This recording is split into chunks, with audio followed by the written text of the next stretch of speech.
네, 여러분 반갑습니다. 오늘도 개혁교회 예배 예전 46번째 시간 공부하는 시간 가지도록 하겠습니다. 함께 주기도문으로 기도하시고 오늘 공부를 시작하도록 하겠습니다. 하늘에 계신 우리 아버지여, 이름이 거룩히 여김을 받으시오며 나라의 임하옵시며 뜻이 하늘에서 이룬 것 같이 땅에서도 이루어지이다. 오늘날 우리에게 일용할 양식을 주옵시고 우리가 우리에게 죄 지은 자를 사하여 준 것 같이 우리 죄를 사하여 주옵시고 우리를 시험에 들지 말게 하옵시고 다만 악에서 구하옵소서. 대개 나라와 권세 영광이 아버지께 영원히 있사옵나이다. 아멘. 우리가 지난 시간까지는 개혁교회 예배 예전에 관한 정일홍 총장님의 논문을 계속 살펴보고 있습니다.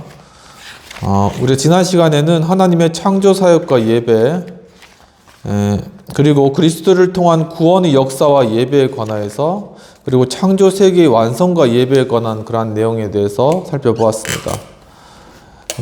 이번 주에는 예배의 구성 원리와 요소는 어떠한가에 관하여서 같이 공부해보는 시간 가지도록 하겠습니다. 예배는 어떻게 구성되어 실제화되어야 할 것인가, 그 구성 원리와 요소에 대하여 논의해 보려고 합니다. 물론 이것은 예배란 무엇인지에 대한 기본 이해를 전제하여 예배의 실제를 구성하게 해야 할 것입니다. 기독교 예배는 하나님의 부르심에 근거하여 이루어지는 인간의 응답의 행위로 이해하였습니다. 그리고 예배의 실제적인 모습은 하나님과 그의 백성 간의 공적인 만남이요, 교제의 시간이며 서로 대화하며 뜻을 교환하는 커뮤니케이션의 과정으로 이해됩니다. 그리고 이러한 예배의 성격에 걸맞게 예배는 기본 요소를 중심으로 예배의 형식을 가지게 됩니다. 첫 번째로는 예배의 기본적인 구성 요소는 무엇인가입니다. 종교개혁의 역사는 오랜 논쟁을 통하여 두 가지 은혜의 수단인 성경 말씀과 성례를 기독교 예배를 구성하는 기본 요소로 삼았습니다. 이것은 초대교회와 로마 초기 교회로 오면서 이미 확정되었던 것입니다. 역시 웨스트민스터 전통은 종교개혁자들이 대체로 합의하였던 두 가지의 은혜, 말씀의 설교와 성례에 해당되겠습니다. 새로운 요소로서 기도도 포함시켰습니다. 물론 종교개혁자들은 성례에 있어서도 로마 카톨릭 교회가 주장하는 7가지 형태의 성례 가운데서 오직 세례와 성만찬이 성경적인 근거를 가진 것이라고 보았습니다. 한국 장로교회는 이러한 3가지 은혜의 수단을 목회 방법의 기본 원리로 수용하고 있다고 볼 것입니다. 그리고 기독교 예배는 원칙적으로 은혜의 수단인 이 3가지를 중심으로 예배를 구성해 왔던 것입니다. 물론 종교개혁자들 가운데 찌빙글리는 설교와 성찬의 관계를 엄격히 분리하여 반복되는 주일 예배의 중심적 행위를 설교에다 두게 되었습니다. 두 번째로 현대 예배 구성의 원리에 대한 새로운 시도가 되겠습니다. 오늘 현대 예배 신학자들은 이러한 말씀의 설교와 성찬이 분리된 두 요소를 하나의 통합된 예전의 모습으로 되돌리려는 시도가 이루어지고 있는 상황입니다. 가장 성경적인 예배 요소와 예배 구도로는 예수님의 엠마오 도상에서의 강론과 두 청년집에서 나눈 식탁에서의 교제의 모습에서 찾고 있으며, 또 다르게는 이사야의 부르심과 베드로의 부르심의 내용에서 예배 구도의 원리를 삼기도 합니다. 그것은 성교 지향적인 예배 구도를 의미한다고 할 것입니다. 즉 하나님의 부르심과 인간의 응답 관계를 통하여 삼위 하나님과의 교제를 끝내고 그리스도를 증거하기 위해 세상으로서의 파송의 의미를 생각한 것입니다. 그러니까 엠마오로 가는 제자에 보면은 엠마오로 가는 제자들이 예수 그리스도께서 십자가에 못 박히시고 부활하신 이후에 그 제자들이 이제 엠마오로 이제 그렇게 이제 예수님이 죽으셨으니까는 그냥 글로 이제 간 도중이었잖아요. 근데 예수님께서 나타나셨는데 처음에는 이 제자들이 알지 못했죠. 하지만 그들에게 바로 그리스도에 대한 내용을 이렇게 말로 풀어서 설명해 주시고, 그 다음에 어떤 집에 들어갔을 때 함께 떡을 뗄 때 그때 그 제자들의 눈이 밝아져 가지고 예수님을 알았다. 그러니까 말씀을 가르치는 것과 성찬을 함께한 두 가지를 합쳐서 이 은혜, 예수 그리스도를 만나는 이런 은혜가 이루어진다라는 그런 의미가 되겠습니다. 필자가 가장 의존하고 있는 개혁주의 예배신학자 랑게의 제안에 따르면 그는 기독교 예배를 언약갱신의 축제라고 이제 명명하였다고 합니다. 그리스도를 통한 새 언약과의 관계에서 예배를 이해하게 해주고 있습니다. 그리고 예배의 구성은 참여와 용서, 언약의 성취, 세상으로의 파송이란 세 단계의 구도로 형성되기를 제안하였습니다. 이러한 흐름에 따라 그 전후 관계에서 다른 부수적인 순서들을 연결하도록 하는 방법이라고 생각됩니다. 물론 랑게는 증거와 고백이란 두 종류의 예배를 통합한 예전의 모습으로서 제시를 하였습니다. 의식으로서의 주일 공예배와 일상의 삶으로서의 예배의 연결도 강조하고 있습니다. 이런 관점에서 보면 주일 예배는 삶의 예배를 성취하기 위한 영적 능력을 충전하는 예배로 이해되기도 합니다. 세 번째로는 말씀 중심에 대한 새로운 이해의 그러한 제목입니다. 오늘날 개혁주의 예배 신학에서 말씀 중심 예배란 말을 많이 사용하고 있는데요. 이러한 이해는 전통적인 설교 중심의 예배를 말하는 것이 아니라 예배 자체가 하나님의 말씀에 근거해야 한다는 원칙을 이야기하는 것이라고 합니다. 말씀 중심 예배란 역사적으로는 설교를 중심에다 둔 예배였습니다. 그러나 오늘날에 와서는 말씀 중심 예배란 설교 하나의 행위에 중점을 둔 것이 아니고 예배 전체가 말씀에 근거해야 하며 또한 예배의 순서 각각이 말씀에 근거해야 함을 뜻하는 것으로 이해됩니다. 이것은 전통적인 설교 중심 예배가 예배의 모든 순서들을 설교 순서 하나에다가 종속시켜 오직 설교를 절대화하는 데 반하여서 설교와 성례를 연결하며 동시에 예배의 모든 순서들이 각각 은혜의 독립된 수단과 표현으로서 기능적 역할을 드러내게 하는 것입니다. 그리고 궁극적으로 예배의 모든 요소와 순서가 성경 말씀에 통합되게 해주는 것입니다. 스위스의 예배신학자 폰 알멘도 같은 맥락에서 말씀 중심 예배의 가치를 새롭게 강조하였습니다. 그는 모든 예배의 순서는 하나님의 말씀의 직접적인 표현이나 간접적인 표현이라고 그렇게 설명하고 있는데 오늘 한국교회 예배에서도 쉽게 확인되는 그런 모습이 되겠습니다. 직접적인 것은 묵도, 성경 인용, 성시 교독, 주기도문, 성경 낭독, 설교, 성례, 축도 등이며 간접적인 것은 사도신경, 찬송, 기도 등이 해당된다고 할 것입니다. 그리고 말씀 중심 예배에서 가장 중요한 것은 경배를 받으시는 하나님과 경배하는 자들 사이에서 대화와 의사소통이 충분히 이루어지도록 언어적 표현을 새롭게 해줘야 한다는 것을 강조하고 있습니다. 왜냐하면 예배에서 각각의 순서 진행은 하나님과 회중 사이에 교환되어야 할 대화의 의사소통이 되어야 되기 때문이라고 합니다. 하나님의 부르심, 즉 말씀과 설교, 축복과 인간의 응답, 즉 기도, 찬송, 신앙고백, 헌금은 서로의 마음과 뜻을 표현하는 역할을 예배 가운데서 행하게 되는 것입니다. 이러한 순서에서 사용되는 모든 언어적 표현들은 적절한 의미가 담긴 것으로 잘 진술되어야 하며 순서를 담당한 자들의 역할을 진지하게 이루어져야 하는 것입니다. 진지하고 진솔한 마음을 담아낸 언어적 표현들에서 참여한 회중은 하나님의 함께하심과 은혜의 기쁨을 더욱 느끼게 될 것입니다. 또한 예배 가운데 회중은 하나님의 뜻을 헤아리며 회개와 영혼의 치유와 하나님의 형상이 회복되는 기쁨과 은혜를 경험하게 될 것입니다. 오늘 이 논문의 결론적으로는 한국교회 예배는 처음부터 선교사들에 의하여 기독교의 예전적인 형태의 예배로 정착되지 못한 모습을 지니고 있었습니다. 한마디로 표현하면 복음을 전하는 전도 형태의 예배 또는 성경을 가르치는 사경회와 부흥회 중심의 자유형 예배가 정착되었습니다. 특히 부흥회에서 행하는 회개의 통성기도는 현재 주일 예배에 그대로 반영되고 있고 평일에 행하는 사경회, 부흥회 등의 설교 중심 예배는 그대로 주일 예배 형식으로 옮겨왔다고 보여집니다. 물론 주일 예배는 지난 60년대에 이르면서 평일에 집회하는 교표열된 예전적인 형식을 갖추려고 노력하였던 것으로 이해됩니다. 목사의 성직 이해와 참회 순서와 축복의 순서가 강조되면서 상당한 예전적인 모습으로 발전해 갔습니다. 그러나 아직도 주일 예배는 설교 중심 예배에 한정되어 있으며 설교 외의 다른 모든 순서들은 전부 설교 하나에 종속된 모습을 보여주고 있습니다. 또한 아직도 성만찬은 주일 예배의 필수 요소로는 자리 잡지 못하고 있습니다. 다만 한국교회의 특징으로 보이는 것은 역시 주일 예배에서 평신도의 역할이 증대되고 있다는 것입니다. 그러면 21세기 한국교회 예배와 저희 미래적인 방향은 어디로 향해야 할 것일까요? 그것은 지금까지 비예전적인 예배를 말씀 중심의 예전적인 모습을 갖춘 예배로의 전환하는 일일 것으로 판단됩니다. 그것은 설교와 성찬과 기도, 찬송의 요소를 균형 있게 적절한 조화를 이루게 하는 예배를 말합니다. 필자의 시각에서, 즉 정일웅 총장님의 시각에서는 찬양과 경배 또는 열린 예배라고 불리는 형태는 과도한 음악적 요소를 극대화하여 예배의 분위기를 바꾸는 긍정적인 면이 있지만 지나치게 대중적이며 소비자 중심의 세속적인 예배 모습이라는 비판을 면하기는 어렵다고 보여집니다. 실제로 지금까지 많은 목회자들은 과도한 음악적 도구의 사용을 새로운 예배 형태에 허용함으로써 설교 일변도의 예배만으로 성도들을 감동되게 할 수 없으며 은혜를 끼칠 수 없다는 한계를 스스로 자인하고 있는 그러한 셈입니다. 기독교 예배는 언제나 시대마다 새롭게 변화를 시도해왔지만 역시 교회의 역사에서 선진들이 밝혀놓은 기본적인 예배 요소와 수단을 떠나서 다른 것을 이용할 수는 없는 것이기 때문입니다. 오히려 오늘의 한국교회의 예배가 문제가 있다면 그것은 아직도 예전적인 모습을 갖추지 못한 예배 때문이라고 보여지며 다른 요소들을 극대화하는 것에서 파생된 것이라고 보여집니다.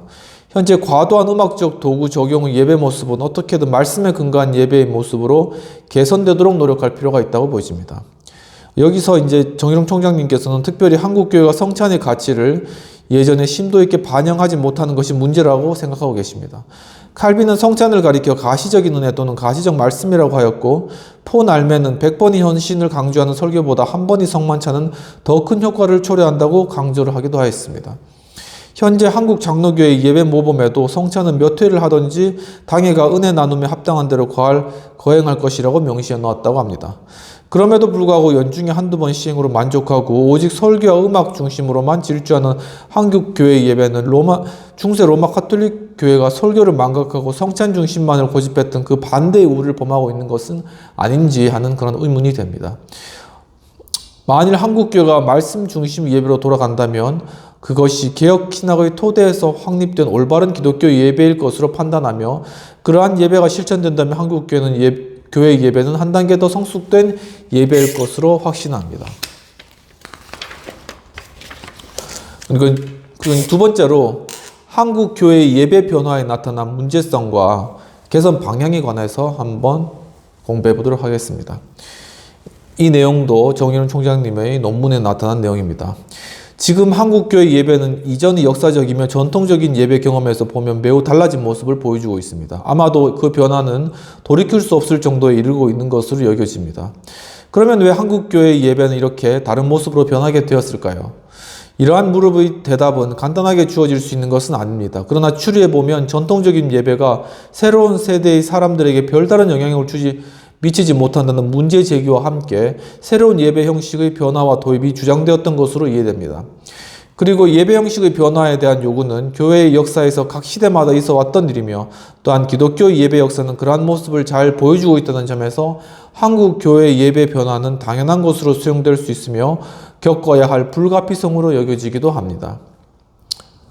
하지만 필자의 관심, 즉 정일훈 총장님의 관심은 이러한 한국교회의 예배 변화가 예배 신학적인 관점에서 얼마나 정당한 것인지 또는 그러한 변화에서 예배의 본질을 놓치거나 왜곡시키는 것은 없는지 살펴보려는 데 있습니다.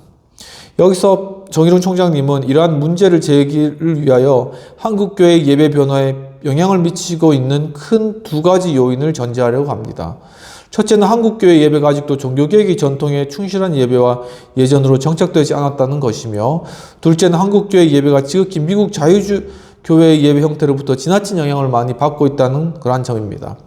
생각하면 한국교회 예배는 원래 설교자들에 의하여 전해진 지극히 전도 중심의 예배였으며 그것은 후에 설교 중심의 예배로 정착되었다고 보여집니다. 이러한 예배는 불신자들에게 그리스도의 복음을 전하고 그들이 회개하고 주께 돌아오는 전도사역과 연결된 예배였던 것으로 이해됩니다. 그리고 이러한 예배 형태의 예배는 한국교회의 주일 예배를 형성하는 데 결정적인 영향을 미치게 된 것으로 이해하게 되는데 그것은 처음부터 예전 중심의 예배가 아니라 복음 전도에 적합한 집회 형태의 예배가 쉽게 수용되었고 역시 설교에 중점을 둔 예배가 정착하게 되었습니다. 그리고 이러한 전도 집회 스타일의 예배와 설교 중심의 예배는 이제 산업 후기 사회로 전환하고 있는 한국 사회에서 지극히 단조로워진 기존 예배의 한계를 경험하고 있는 것으로 추정되고 있습니다. 그것은 역시 다수의 대중적 참여를 이끌고 참여한 회중들이 예배에서 더 큰 은혜의 감동을 경험하도록 도움을 줄 수 있는 방법을 찾게 되었고 그것이 새로운 세대가 즐겨 이용하고 있는 음악적 도구와 새로운 찬송들에서 발견한 것으로 이해됩니다. 왜냐하면 지금 한국교회 예배는 지극히 감성을 자극하는 찬양 중심의 예배로 전환하고 있기 때문입니다. 그리고 산업 후기 사회에 이르러 문화의 다양성을 경험하면서 또한 삶의 자유로움을 경험하면서 한국교회 예배는 더욱 이 시대의 사회적 경향을 반영한 모습으로 전환하고 있는 모습입니다. 그러면 이러한 예배 변화에서 보여지는 한국교회 예배는 과연 어떤 문제를 지니게 되었을까요? 그리고 그 문제를 해결하려면 어떻게 해야 할 것인가요? 예배 개선의 방법을 제시해 보려고 합니다.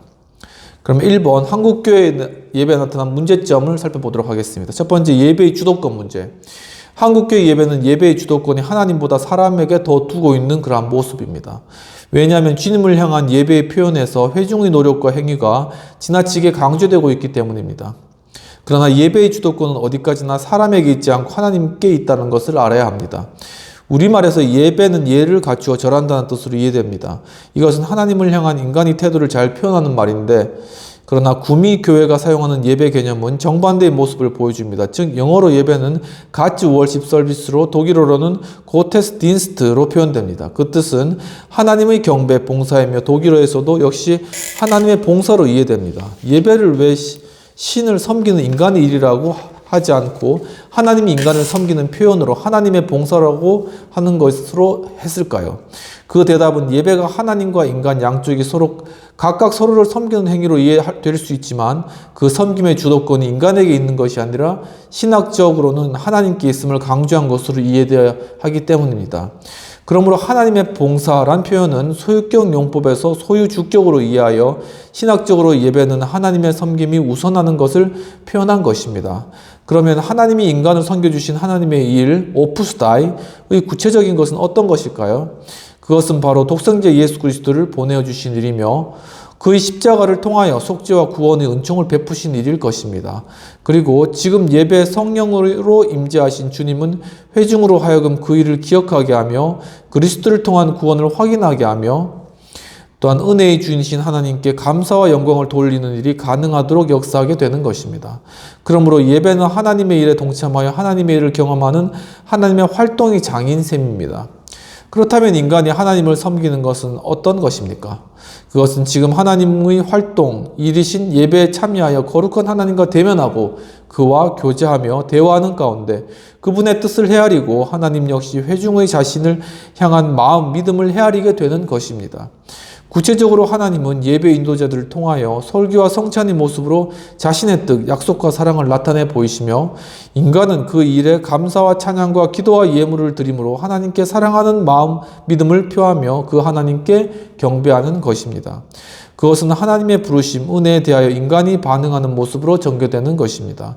중요한 것은 그러한 인간의 반응까지도 하나님의 활동 가운데서 이루어지는 일로 이해되어야 한다는 점입니다.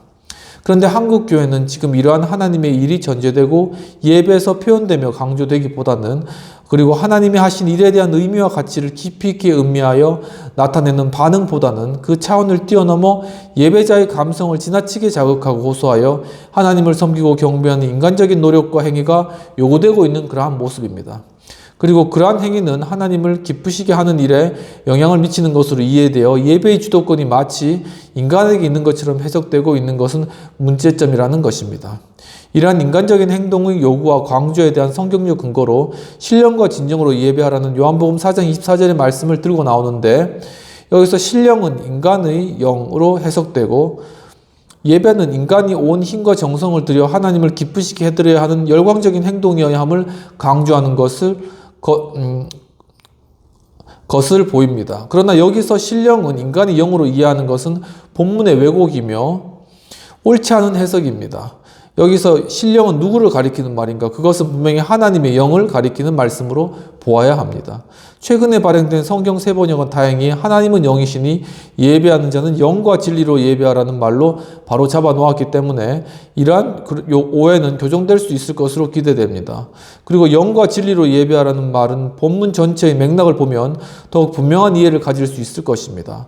즉, 이 본문의 내용은 수가성 여인이 예배 장소에 대해 질문할 때 예수님이 대답하신 것인데 예배의 중요성은 예배 장소가 아니라 경배의 대상이 누구인지를 알고 예배하는 것이어야 함을 강조한 것이었고, 이러한 맥락에서 예수님은 이렇게 예배할 때가 이르게 될 것을 언급하면서 곧 이때라고 하셨고, 하나님은 영이시기 때문에 예배하는 자들은 영과 진리로 예배해야 한다는 것을 반복하여 강조하신 것이며, 또한 하나님은 이렇게 예배하는 자들을 찾으신다고 하셨던 것입니다. 그리고 메시아가 오시면 그러한 사실을 알려줄 것이라고 이 여인이 고백할 때 예수님은 바로 자신이 메시아, 구원의 중보자라는 사실을 밝히게 되는 것입니다. 이러한 대화에서 분명히 알 수 있는 것은 예배하는 자는 영과 진리이시며 구속의 주, 중보자 되신 그리스도를 전적으로 의지하는 믿음으로 삼위일체 되신 하나님께 예배해야 한다는 것입니다. 그리고 이것은 옛 언약에 근거했던 구약의 성전 제물 제사는 폐지되었고 이제 새 언약에 근거한 새로운 예배 방식 원리를 보여주신 중요한 사건이라고 할 것입니다. 그러므로 여기서 우리는 하나님께 예배하는 자는 오직 중보자 예수 그리스도를 의지하는 믿음으로 나아가면 그것이 바로 예배의 절대 충분 조건이며 그 어떤 인간적인 노력과 특별한 행위가 예배 시에 요구되지 않는다는 것을 알아야 할 것입니다. 강조한다면 회중은 지금 예배 가운데 임하여 활동하시는 주의 성령이 회중 각자의 마음에 역사하도록 오직 마음의 문을 활짝 열어놓고 그 주님을 전적으로 의지하는 믿음으로 예배에 임한다면 충분한 행동이요 태도라는 것을 기억해야 할 것입니다. 그리고 이러한 예배 방식을 무시하고 예배에서 지나친 인간의 노력과 과도한 행동이 요구되는 것처럼 강조한다면 그 예배는 기독교의 예배가 아니라 유대교의 제물제사나 이방 종교의 제사와 같은 모습이 될 것입니다. 그리고 그것은 실적 위주로 인간을 평가하는 세속적인 가치관의 작용인 신공로주의의 부추김이라는 사실을 알아야 할 것입니다. 그러면 두 번째, 교회의 수적 성장의 도구로 이용되는 예배의 문제점입니다.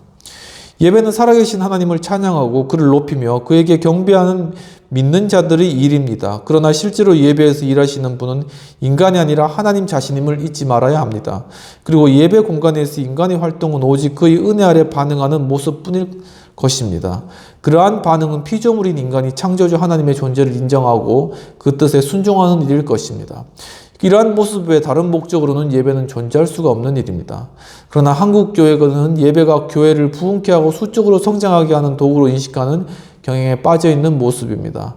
참여한 회중 또는 새신자들에게 어떻게 하면 하나님의 은혜를 경험하고 감동을 받고 그들이 회심에 이르게 할 것인지 복음을 전하려는 의도를 전제한 예배를 지향하고 실현하고 있는 모습으로 여겨집니다. 그래서 한국교회 예배는 하나님의 말씀을 증거하는 일에 만족하지 못하고 지금 음악적인 도구와 방법들을 도입하여 참여한 회중들이 감동적인 상태를 경험하도록 찬양 중심의 예배로 전환하고 있는 그러한 모습을 보여주고 있는 것입니다.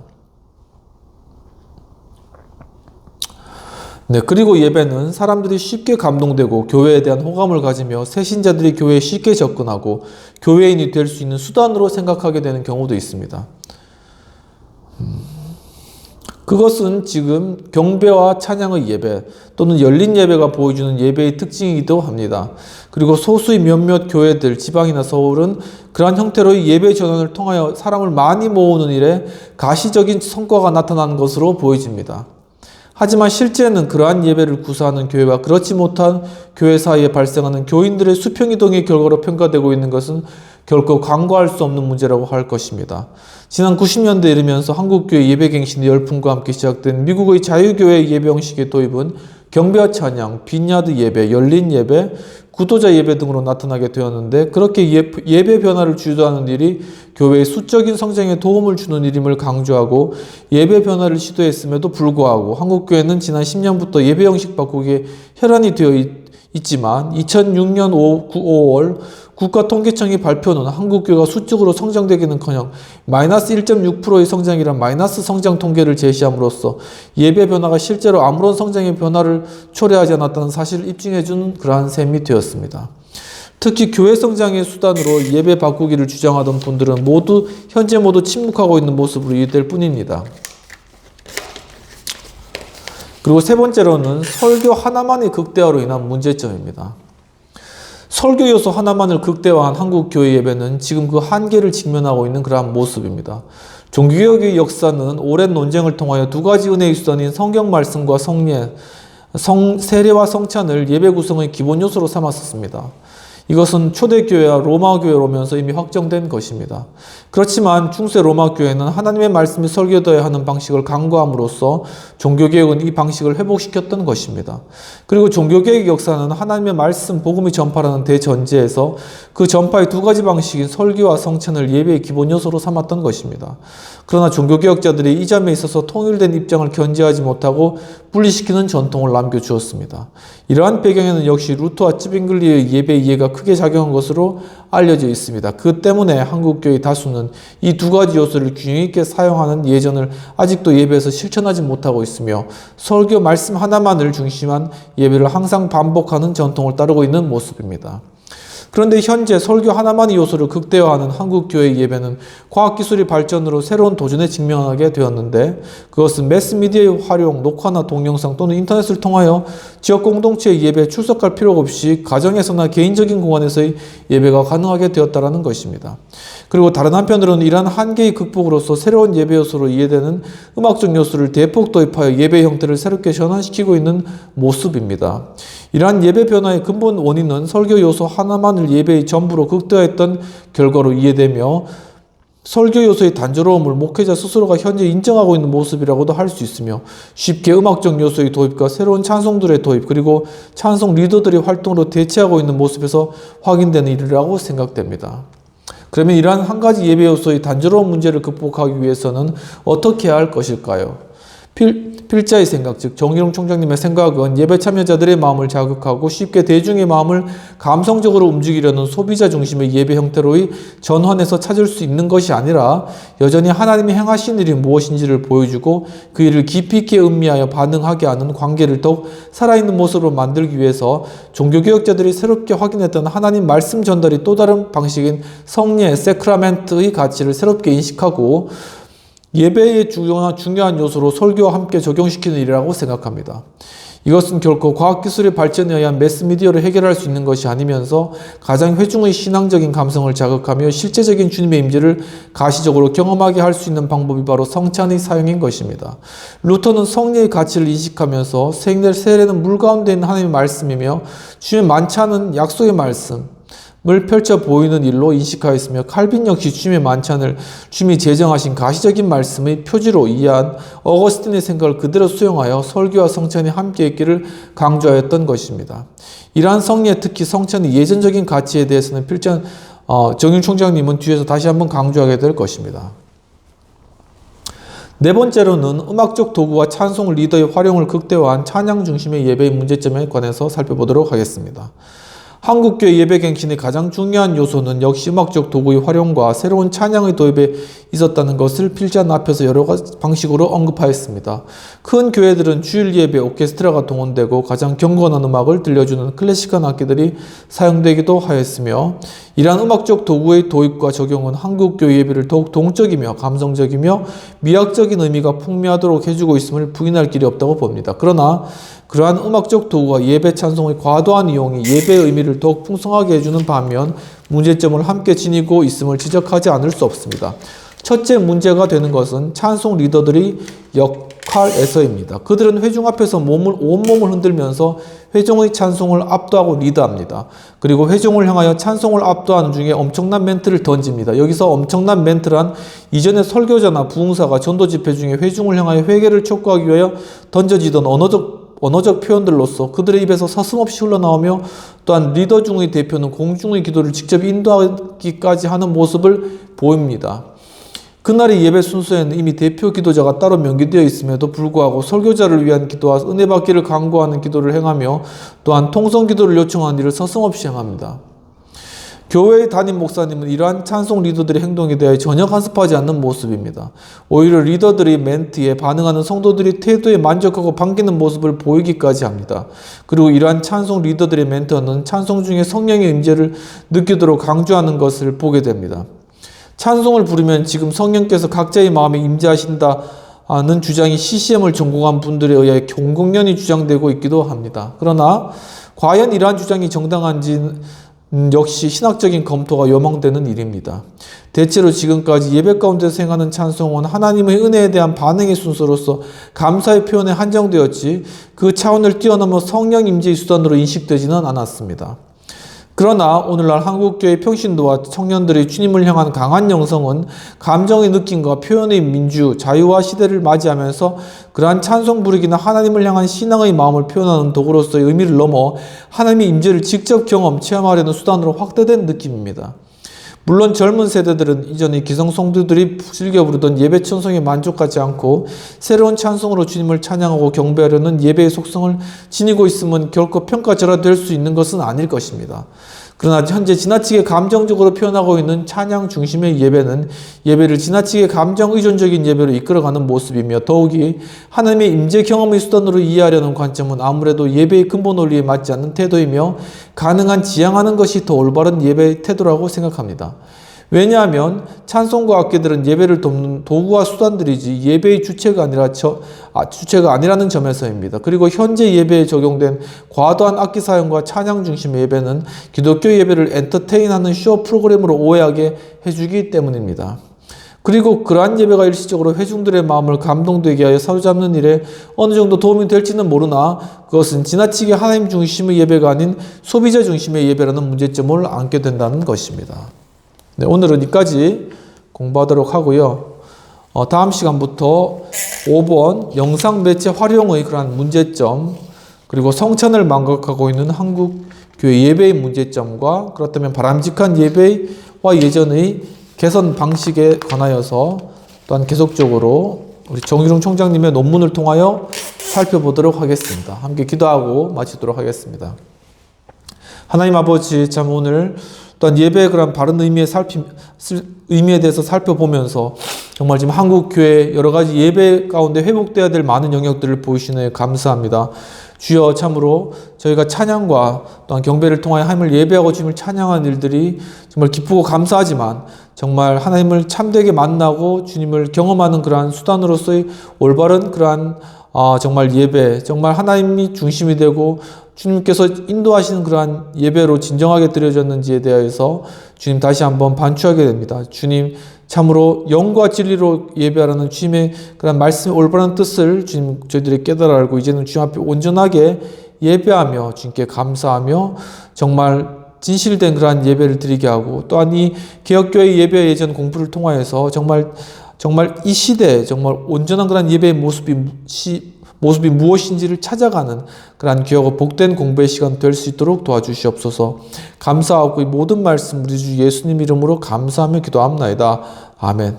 오늘도 장시간 또 공부에 참여해 주신 여러분 축복합니다. 또 예배 가운데 하나님의 크신 은혜 경험하시고 예배의 올바른 의미에 따라서 정말 주님 예배 가운데 깊이 하나님의 또한 은혜 주신 은혜를 받고 주님 앞에 감사 올려드리는 그러한 예배의 삶을 살아가시기를 주님의 이름으로 축복합니다.